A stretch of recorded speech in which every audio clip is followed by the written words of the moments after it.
This is acorn squash. I love acorn squash. And today I'm cooking this to make a batch, couldn't think of the word, of dog cookies.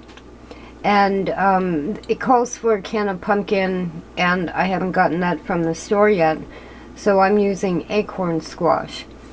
Now, along with the earlier clip in the video about putting a sweater on your dog, whether it's a service dog or just a regular old dog, when it comes to treats, which is comfort, like the sweater, sometimes with training, I don't usually train with food or treats, but because of Scout being a hound, I'm using kibble for the most part, puppy chow. He gets a little piece of puppy chow when he does something right. I'm also using milk bone dog biscuits. His stomach didn't do well with Beneful treats. He goes through the Kong treats too quickly. So I'm going to make my own dog cookies, and they are going to be a comfort for him, but they're also a way to completely regulate your dog's diet without buying commercial foods. But one of the favorite things he likes to have as a treat, I eat oatmeal raisin cookies to keep my cholesterol low. He can have the oatmeal part, but not the raisins. It's just like chocolate chip cookies. They can have a little piece of the actual cookie, but not the chocolate chips. Chocolate and raisins are both toxic to dogs.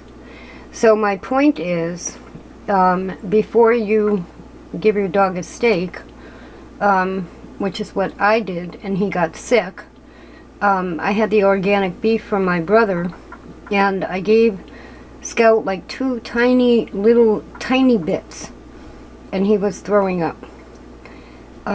Whether it's a puppy or an adult dog, you need to be aware of what you're putting into them. So I'm cooking squash today. I'll put the cookie recipe in the information section. It was given to me by a friend. There are several online that are similar. The last time I made cookies for dogs, I used a similar recipe to this, and they came out a little bit, excuse me, a little bit too soft and gooey. So this time, and it could have been, like this recipe calls for a can of pumpkin, but if I use squash that I mash myself, that's going to give the cookie a different texture. So the comfort of your dog is really based in the health of your dog. Keep it warm when it's cold, and feed it quality ingredients that dogs can eat. So, you know, not too much peanut butter, not too much steak. In my case, that was my fault. Luckily, he wasn't all that sick. But he spent all day yesterday with nothing but kibble and very little amounts of it because the beef had upset his stomach. And the beef is wonderful, wonderful, absolutely delicious, wonderful beef. I just should have known better than to give it to a 5-month-old puppy, even in tiny amounts.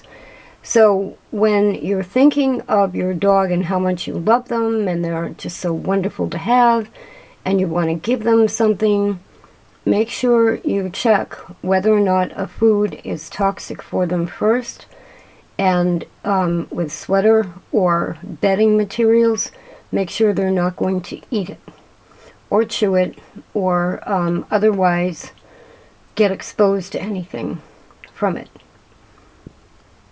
Call your vet or check on Google. Here's the acorn squash after it's baked. What I do is cut it in half, leave it in the skin. This is how my mother always made it. Brown sugar and butter in the center. Put it in a pan with some water in the pan. I think I put about a cup of water in there. And so the squash just sits there in that you know, in the water for the moisture, and you bake it at 350 for about an hour and 20 minutes, depending on the size of the squash. Sometimes you can get by with an hour. The reason, I'm not going to do the whole recipe on video for the dog cookies, but this is what I'm replacing the canned pumpkin puree with. So what we're talking about is leftovers. I love acorn squash. I put in the brown sugar and the butter because this would be mine. This would be my dinner. And depending, another good squash is butternut. Google says that dogs can eat any type of squash. So if you have a pumpkin, like a pie pumpkin, a sweet pie pumpkin, and you want to bake one pumpkin, and you're only going to eat half of it, you use the other half for the dog cookies. That's why I put the brown sugar and the butter in. Now, if I decide not to eat one of these first and use all of it, I need 7 ounces. The recipe calls for 7 ounces of pumpkin puree. Depending on the recipe also calls for whole wheat flour, and I don't have that yet either. It's on the way, but I have oat flour, and I checked and they can have oat flour. So I'm substituting what I have available that is safe for the dog, that can go into the dog cookies. This is what I'll probably do is cut one of these in half, have one of them for me, a half of a half for me, use the rest of it in the dog cookies. The oat flour, because it's a whole grain flour, will retain more moisture. And I'm kind of trying to work against that. I don't want the dog cookies too soft. I want a little crunch to them. So the recipe calls for 3 cups of whole wheat flour. I may put 2 cups of oat flour and 1 cup of white flour, and make my own flour mix to get the consistency to the cookie that I want. It calls for adding a banana. You can buy Gerber baby banana food, you know, Gerber first stages banana. But bananas are high in sugar, so you only put 1 banana in with all these other ingredients because it's more of the natural sugar treat aspect.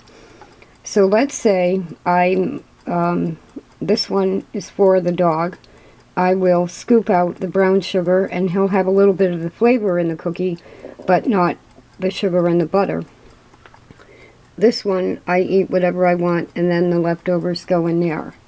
And then, if I don't have what's equal to 7 ounces, or I don't have the consistency I want, then maybe I add something else.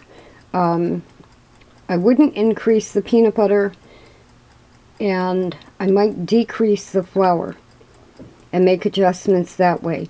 So once you make these cookies once or twice, you'll figure out exactly what you can substitute, what you can use as leftovers, and just always check online or with your vet to find out if the leftovers that you're going to be using are edible for dogs.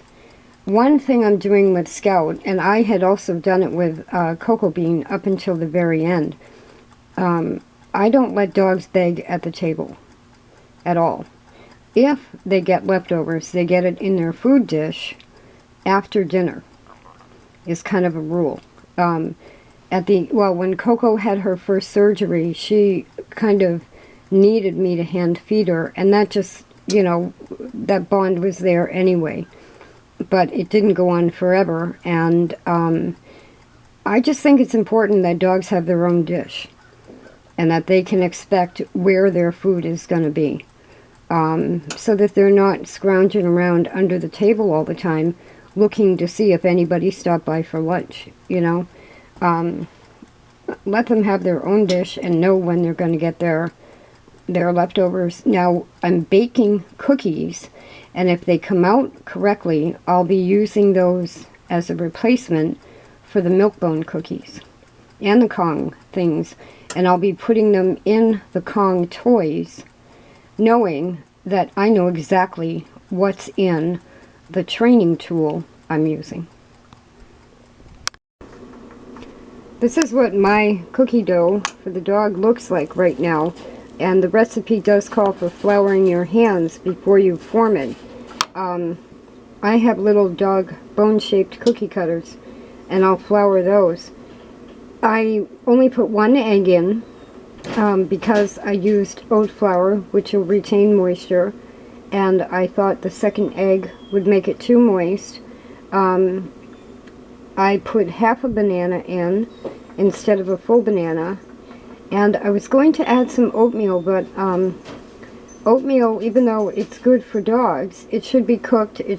Cooked in advance, made with water, not milk. There's some little funny things going on with oatmeal and dogs. So I figured for the first time I wouldn't add it, and I also didn't put in the cinnamon. So this is my squash instead of pumpkin.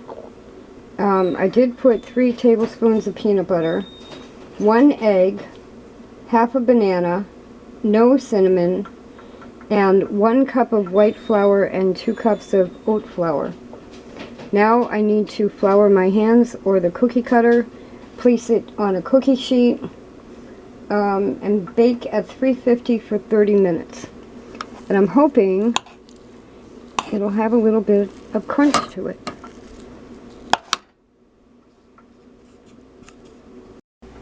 I decided to skip the cookie cutters, and I have just formed these into shapes. Kind of like a dog bone, but not really. And I'm doing that because my main goal here is to have something I can put in the classic Kong toys, and the Kong bone. And I'll show you another view when they come out. I'm now going to put them in the oven for 30 minutes. Now, I made them about almost a ½ inch thick, so the baking time may vary because of how thick I made them. You'll have to experiment if you make these. So when they come out, I'll show you what they look like. I'm hoping, because I reduced to 1 egg instead of 2, they're going to be a little bit more crunchy, maybe even crumbly. But I won't be showing you Scout getting one. I mean, that would be a great ending to the video. But because his stomach was sensitive to beef, and very high quality beef, when I'm done baking these, he's only going to get a tiny little piece of one for today, and then a tiny little piece tomorrow. And he's only 5 months old. He's a puppy. I do not want to introduce bananas, squash, peanut butter, flour, all of this to him all at once, because these are high quality ingredients, whereas milk bones are mass produced. And he has been able to eat commercial products, but this is like that great beef. This is like good food.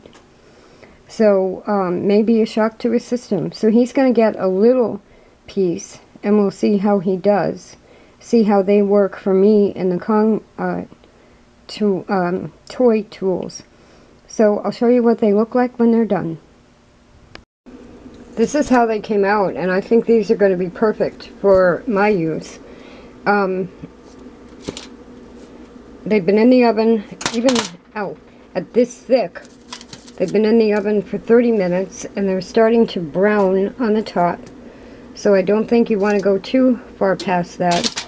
I'm going to cut one open, and I'm not left-handed. Really, because of what I put in here, I really just want to make sure that the egg is cooked. That's really the only raw ingredient in there.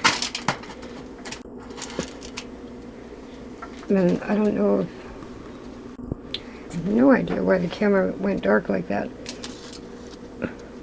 It's really like a cookie. It's like a cookie. And it did brown on the bottom.